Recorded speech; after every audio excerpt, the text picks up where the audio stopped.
If this story touches your heart like it touched mine, please hit that like button and subscribe. Every story deserves to be heard. Now, let's begin. The pristine, white tablecloth trembled under Marcus Chen's fingers as he gripped Table 7's edge. Through Le Papillon's floor-to-ceiling windows, San Francisco's setting sun painted the bay in mockingly peaceful hues of amber and gold. But Marcus wasn't admiring the view. His attention was locked on the confrontation unfolding before him, one that would cost him everything he'd worked for. "Sir, this is your final warning." Bradley Morton's voice carried the kind of forced politeness that barely masked contempt. "Remove the hat or leave." The diner, unmistakably Elon Musk, though no one else seemed to have recognized him yet, looked up from his menu with exhausted eyes. The red MAGA hat sat defiantly on his head, its presence already drawing disapproving glances and raised phones from nearby tables. "I've had a long day," Musk replied quietly. "I'd prefer to keep it on." Marcus felt his chest tighten. At 25, he'd spent 3 years at San Francisco's most prestigious French restaurant, working his way up from busboy to senior waiter. Every penny went toward his culinary school dream, still thousands short. But watching this scene unfold, all he could think about was his parents' small Chinese restaurant in Oakland. During the pandemic's darkest days, he'd watched them welcome everyone. Masked or unmasked, vaccinated or not, wearing political statements of every stripe. "Treat people like family," his mother always said, "and the food will taste better." That philosophy had nearly bankrupted them. They'd been fined for exceeding capacity restrictions, criticized by both sides of the political divide, and almost lost everything. But they'd survived, their integrity intact. Now, watching Bradley's rigid enforcement of Le Papillon's dress code, Marcus felt the weight of his parents' lessons pressing against the restaurant's strict hierarchy. "Mr. Morton," Marcus heard himself say, his voice steadier than his hands. "A moment, please." Bradley turned, his expression sharp enough to cut. "This is not your concern, Mr. Chen. Please attend to your other tables." Marcus caught movement in his peripheral vision. Phones being raised, social media vultures sensing drama. He knew he should walk away. His culinary school acceptance letter sat in his apartment, waiting for the final tuition payment. 3 more months of tips would get him there. But his mother's voice echoed in his mind. Sometimes the most expensive thing you can lose is your self-respect. "Our mission statement," Marcus continued, stepping closer, "speaks about creating memorable experiences for our guests. Perhaps we could—" "That's enough." Bradley's whisper carried like a shout in the hushed dining room. "One more word, and you're fired." The threat hung in the air between them. Marcus looked at Musk, who had begun to rise, defeat evident in his posture. Then he looked at Bradley, whose expression promised swift consequences. In that moment, Marcus saw his future split in two: the safe path of silence leading to culinary school and a comfortable career, or the dangerous path of principle, leading God knew where. He thought of his father's words during the pandemic. "Every time you choose money over morals, you lose something you can't earn back." Marcus straightened his spine. "Sir," he said to Musk, loud enough for nearby tables to hear, "please stay. I'd be honored to serve you, hat and all." The restaurant fell silent. Bradley's face turned an alarming shade of red. "Mr. Chen," he said, each word precise and cold, "you're fired. Collect your things and leave immediately." Marcus felt strangely calm as he removed his apron. The dining room had become a sea of phones recording his professional suicide. As he placed the apron on the nearest table, he caught Musk's eye. The billionaire was watching him with an unreadable expression, one hand touching the brim of his hat. "Thank you," Musk said quietly, "but I don't want to cause trouble." "You're not causing trouble, sir," Marcus replied, managing a small smile. "I'm choosing to stand for something. There's a difference." As he walked through the elegant dining room toward the staff area, the whispers and camera clicks followed him like judgmental ghosts. The staff room, once a place of camaraderie, felt cold and foreign as he collected his belongings. A few coworkers shot him sympathetic glances, but none dared speak. Outside, the San Francisco evening embraced him with characteristic fog and indifference. Marcus checked his phone. 7 missed calls from his parents. His chest tightened. They'd been so proud when he'd landed the Le Papillon job, seeing it as his step toward a better life than their immigrant struggles had provided. How could he explain that he'd thrown it all away for a stranger in a hat? As he waited for his bus, Marcus watched diners through Le Papillon's windows. He saw Musk stand and leave, the hat now tucked away in his coat. The evening's drama was ending, the restaurant's normal rhythm resuming. Just another Tuesday night at Le Papillon. Just another dream derailed. What Marcus didn't notice was Musk pausing outside, watching him at the bus stop. Nor did he see the billionaire pull out his phone and begin typing rapidly, his fingers moving with purpose.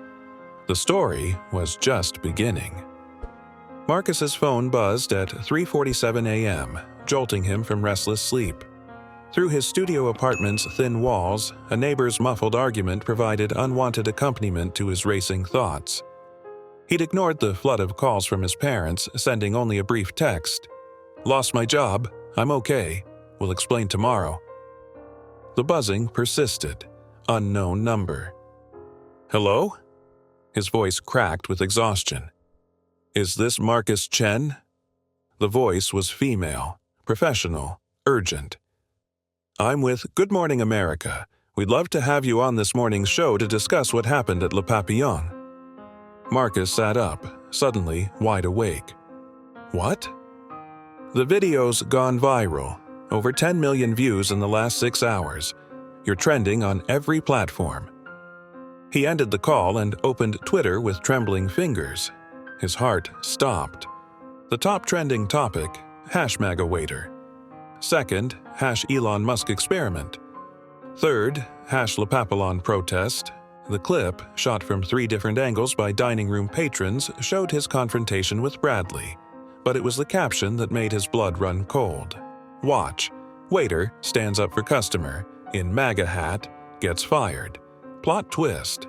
It's at Elon Musk testing how tolerant elite restaurants really are. #Elon Musk experiment. Musk's own tweet had 2.4 million likes. Visited 7 high-end restaurants wearing MAGA hat. 6 refused service. Only 1 person showed true tolerance, then lost his job for it. Fascinating experiment in human behavior. Stay tuned. Marcus's phone exploded with notifications. CNN, Fox News, MSNBC, local stations, all wanting interviews. His Instagram followers had jumped from 127 to 50,000 in hours. LinkedIn messages poured in with job offers. Then came the text that made his heart stop. "Son, why are we learning about this from the news? Dad." Attached was a screenshot from their local Oakland news. Local restaurant worker's son takes stand against political discrimination, goes viral. Before he could respond, another call. Unknown number again. He almost declined it, but something made him answer. Marcus Chen? The voice was instantly recognizable from countless interviews and viral clips. "Yes," he managed. "This is Elon Musk. I hope I'm not calling too early, but we need to talk about what happened." Marcus sat in silence, his mind racing. Part of him wanted to be angry. He'd lost his job for a social experiment, but another part remembered his mother's words about kindness being its own reward. "You're probably wondering about the hat," Musk continued, his tone serious. "The experiment was meant to test something specific, whether high-end establishments truly value diversity of thought or just performative inclusion." "And I was just part of your data set?" Marcus couldn't keep the edge from his voice. "Actually, you broke my data set," Musk replied. "Every other restaurant either refused service or asked me to leave. Some were polite, others, not so much. But you did something unexpected. You risked your job to stand up for basic human dignity, regardless of political beliefs." "I was just doing what my parents taught me," Marcus said quietly. "Tell me about them." The question caught Marcus off guard. For the next few minutes, he found himself telling Musk about his parents' restaurant, their struggles during the pandemic, their unwavering commitment to treating everyone with respect. "That's exactly why I'm calling," Musk said when Marcus finished. "I have a proposition for you, but first, turn on your TV. Channel 7. Marcus fumbled for his remote. The local news was showing a crowd gathering outside Le Papillon. Protesters held signs reading "Tolerance goes both ways" and "Rehire Marcus Chen." The restaurant's Yelp page was being flooded with one-star reviews. His phone buzzed with another call. Bradley Morton. "Mr. Chen," Bradley's voice had lost its usual authority. "The owner would like to speak with you. We may have acted hastily. Your position is still available with a substantial raise." Marcus felt a surge of something between satisfaction and sadness. "I appreciate that, Mr. Morton, but I'm on another call right now. Can I get back to you?"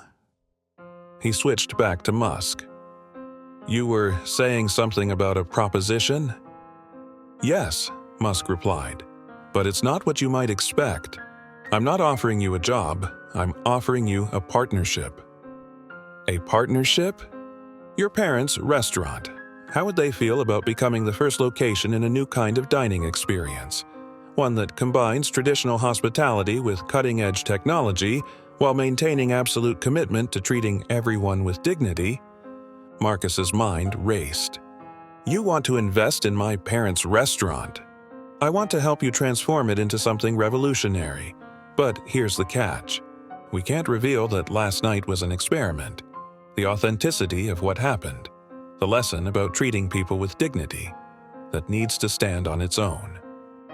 Marcus looked at his culinary school acceptance letter pinned to his bulletin board. The dream it represented suddenly felt small compared to what Musk was suggesting, but the idea of keeping the experiment secret didn't sit right. "So, you want me to lie?" "Not lie," Musk clarified. "Just let people draw their own conclusions. The message about tolerance and respect is real, regardless of how we got there." Marcus thought about his parents, about their struggle to keep their restaurant alive through every challenge, about their insistence on principles over profit. Another call from Bradley lit up his phone. His Instagram followers had topped 100,000. Outside, protesters continued to gather at Le Papillon. "I need time to think," Marcus said finally. "Take 24 hours," Musk replied. "But remember, opportunities like this are rare." After hanging up, Marcus stared out his window at the San Francisco sunrise. His phone continued to buzz with notifications, each one a reminder of how quickly life could change. He opened his messages and finally typed a response to his parents. "Can we talk? I have an interesting story to tell you." The sun climbed higher, painting his small apartment in shades of possibility and doubt. The next 24 hours would change everything. He just wasn't sure how. The Chen family restaurant buzzed with unusual energy for a Wednesday morning. News vans lined the street outside, their satellite dishes reaching toward the gray Oakland sky like mechanical sunflowers. Inside, Marcus sat with his parents at their favorite corner table, the same spot where they'd celebrated every family milestone since opening 15 years ago. "An experiment." His father's voice was quiet, controlled. "He used you to prove a point?" Marcus watched his mother's hands tighten around her teacup. The morning light filtering through the restaurant's worn paper lanterns cast familiar shadows across her face. But her expression was one he'd never seen before, a mix of pride, worry, and something else. Disappointment, perhaps? "It's more complicated than that," Marcus began, but his mother cut him off. "No, son, it's very simple." She set down her cup with deliberate care. He played with people's lives to make a statement, just like those influencers who film themselves giving money to homeless people. But his offer could change everything. Marcus gestured around the restaurant. "Imagine what we could do with that kind of investment. We could help so many people, create something revolutionary." "Built on a lie?" his father asked. "Not a lie," Marcus echoed Musk's words. "Just letting people draw their own conclusions." The silence that followed was interrupted by a commotion outside. Through the window, they watched as more protesters gathered, not at Le Papillon this time, but right there on their street. Some held supportive signs. Stand with Marcus Chen and Kindness Matters. Others were less friendly. No MAGA sympathy and political tolerance =, complicity. Marcus's phone buzzed. Bradley Morton again, his 7th call in 12 hours. The protests at Le Papillon had grown more intense, and their Yelp rating had dropped to 2 stars. Major food critics were canceling reservations, and several high-profile regulars had publicly denounced the restaurant. "They're desperate to have you back," Marcus told his parents, "offering triple my old salary now." His father leaned forward. "And what does your heart tell you?" Before Marcus could answer, the restaurant's door chimed. A young woman entered, tears streaming down her face. Marcus recognized her from the regular lunch crowd. Sarah, a nurse at the nearby hospital. "I'm sorry to interrupt," she said, wringing her hands. I needed to tell you something." Marcus's mother immediately stood, pulling out a chair. "Sit, dear. Tell us what's wrong." Sarah sank into the chair, wiping her eyes. "Yesterday, I treated a patient wearing a MAGA hat. I've had such angry feelings about that symbol. But then I saw the video of what Marcus did, and..." She took a shaky breath. "Today, when that patient came in, I thought about choosing kindness over judgment. It turns out he was terrified because his grandson is transitioning, and he's trying to understand. We talked for an hour after my shift." "Really talked?" She looked at Marcus. "Your story made me pause before judging. It made me choose connection over division. That's worth more than any viral moment." As Sarah spoke, more customers began filtering in. Many were regulars, but others were new faces drawn by the story. They filled the tables, sharing their own stories of moments when kindness had bridged seemingly impossible divides. Marcus's phone buzzed again. Musk, asking for his decision. The 24 hours were almost up. Looking around the restaurant, Marcus saw something he'd never fully appreciated before. Every scratched table, every faded decoration, every worn cushion told a story of his parents' commitment to creating a space where everyone felt welcome. Their success wasn't measured in Michelin stars or viral videos, but in moments of genuine human connection.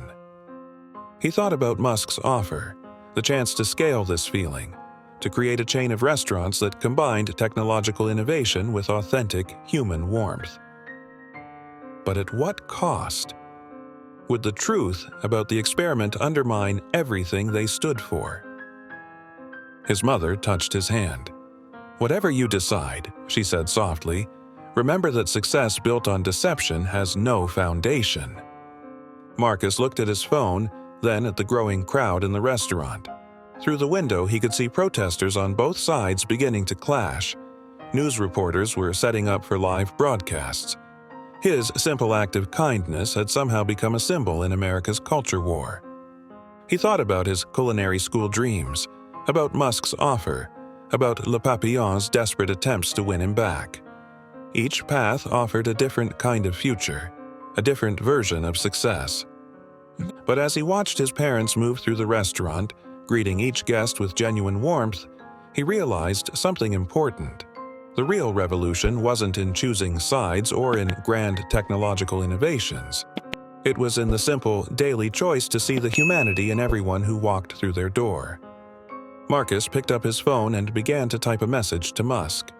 His fingers moved slowly, deliberately, each word carrying the weight of his parents' legacy and his own conscience.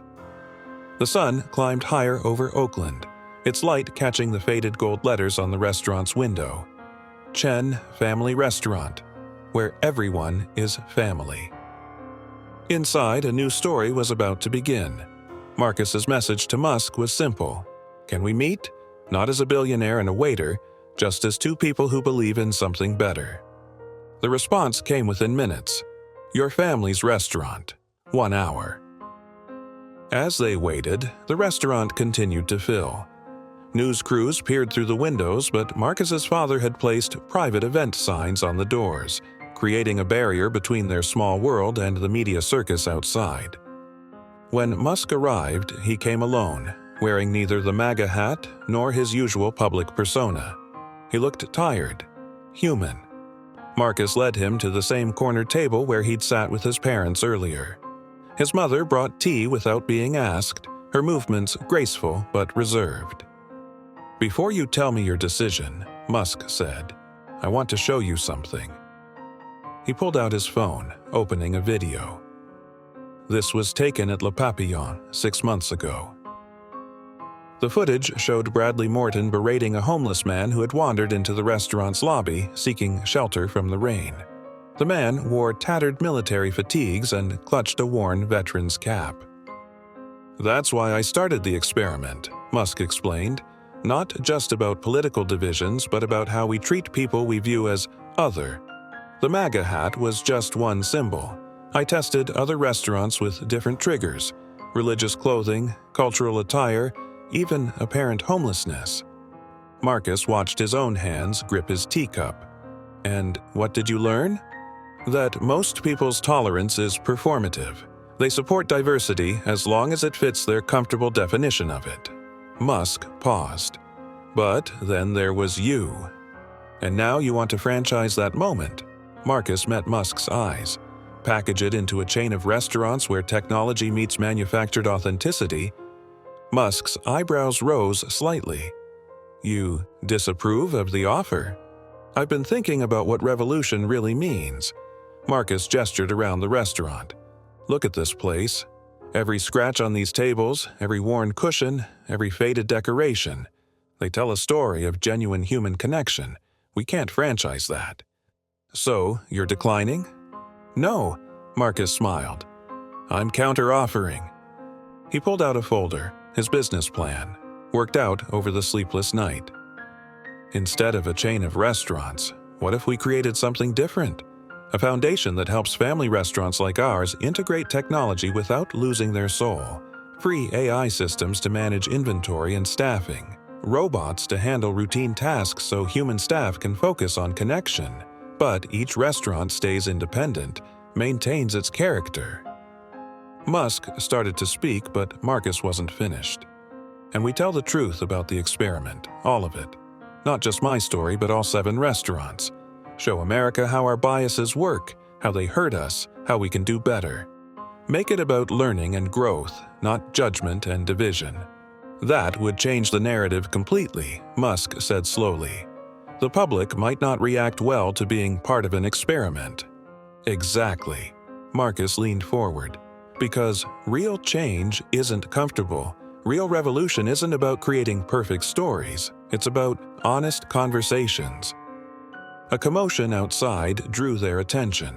Through the window, they could see the protesters had grown more numerous, more divided.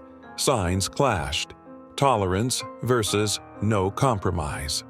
"They're all missing the point," Marcus said softly. "It's not about politics or hats or viral moments.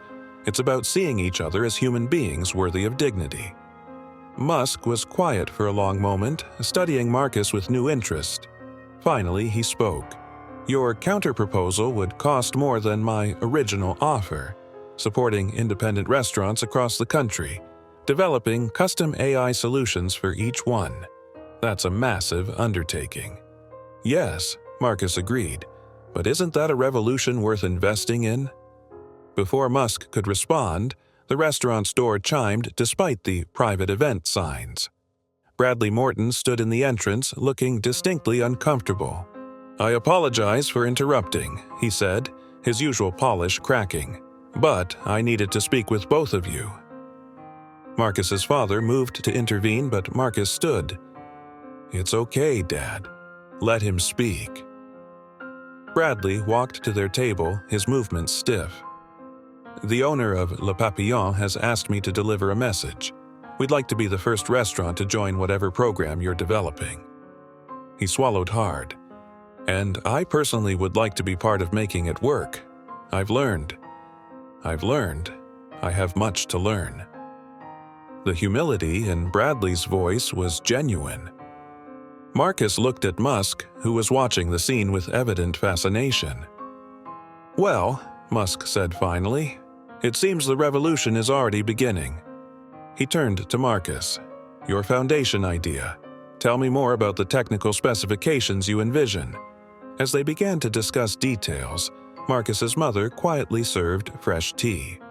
Outside, the protesters continued their clash of ideologies, unaware that inside this small Oakland restaurant, a different kind of change was taking root.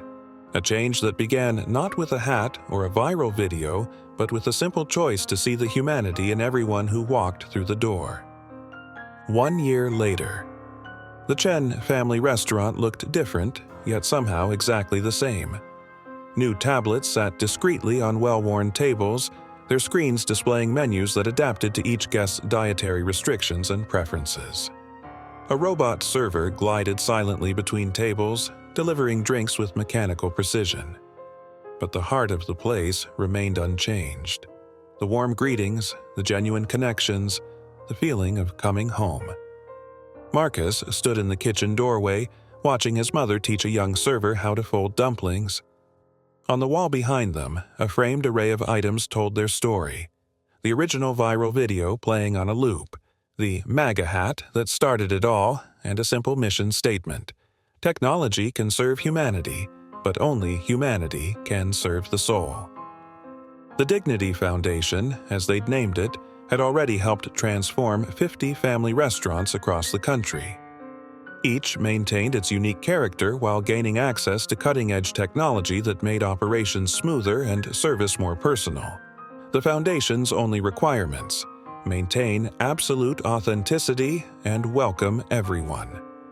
"Interesting place you've built here," a familiar voice said behind him. Bradley Morton stood in his usual crisp suit, though his posture had lost some of its rigid formality over the past year. "Bradley," Marcus smiled, "how's the training program going?" After that day with Musk, Bradley had surprised everyone by asking to help develop the Foundation's staff training curriculum. His experience with fine dining protocols, combined with his newfound appreciation for authentic hospitality, made him uniquely qualified to bridge the old and new worlds of restaurant service. 20 new restaurants joining next month, Bradley replied, each with their own story, their own way of making people feel welcome. He paused. Le Papillon's numbers are up, by the way. Turns out, people appreciate when you admit your mistakes and actually change. A commotion at the front door drew their attention. A group of people had entered, some in business suits, others in working clothes, one woman wearing a hijab, another man in a MAGA hat. They were all part of the Foundation's Community Advisory Board, representing different perspectives and experiences. Monthly meeting time. Marcus nodded to Bradley. Care to join us? The advisory board had been Marcus's idea, a way to ensure the Foundation never lost touch with the communities it served. They gathered monthly at different member restaurants to discuss challenges, share successes, and ensure technology enhanced rather than replaced human connection. As they walked to the private dining room, Marcus's phone buzzed. A text from Musk. CNN interview went well. Americans ready for honest conversation about change. Phase 2. Phase 2 was Marcus's most ambitious plan yet, expanding the Foundation's work beyond restaurants to other businesses where human connection mattered most. Hotels, retail stores, healthcare facilities. The goal wasn't just to integrate technology, but to create spaces where genuine human dignity thrived. Inside the private room, the advisory board members were already engaged in animated discussion. Sarah, the nurse whose story had touched Marcus a year ago, was describing her hospital's interest in the Foundation's principles. "Healthcare needs this revolution too," she was saying. "Technology that supports connection rather than replacing it." Marcus took his seat at the table, noting how the group naturally mixed conservatives and liberals, entrepreneurs and workers, all focused on the shared goal of making spaces where everyone felt valued. His father appeared with a tray of tea, serving each person with characteristic warmth. "Special blend today," he said with a wink, "for special people." As the meeting began, Marcus thought about how far they'd come from that night at Le Papillon.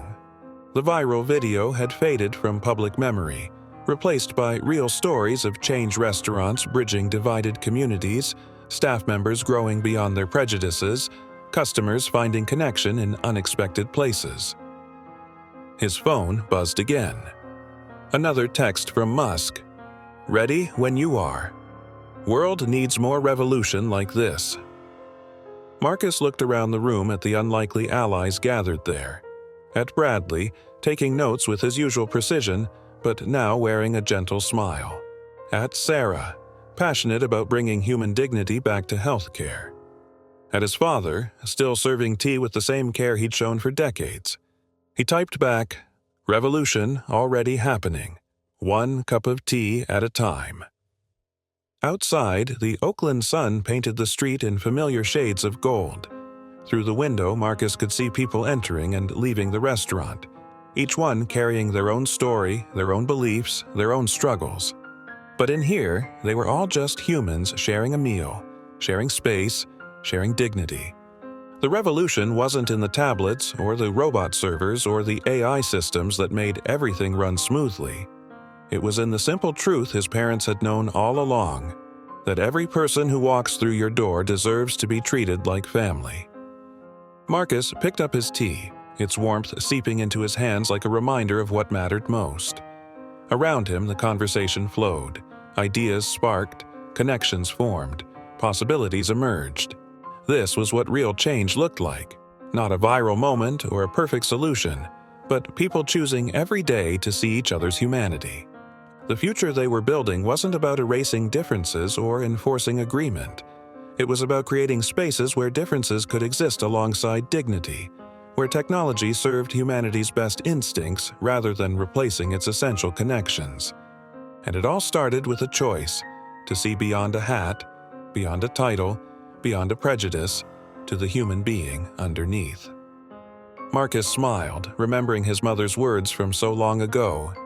Treat people like family and the food will taste better. She had been right, of course. Some lessons, like some revolutions, are simple at their core. "Shall we begin?" he asked the group, and they nodded, ready to write the next chapter of their ongoing story. Outside, the world kept turning, full of divisions and debates, viral moments and angry headlines. But in here, in this space created from courage and kindness, something better was growing. One meal, one conversation, one moment of dignity at a time,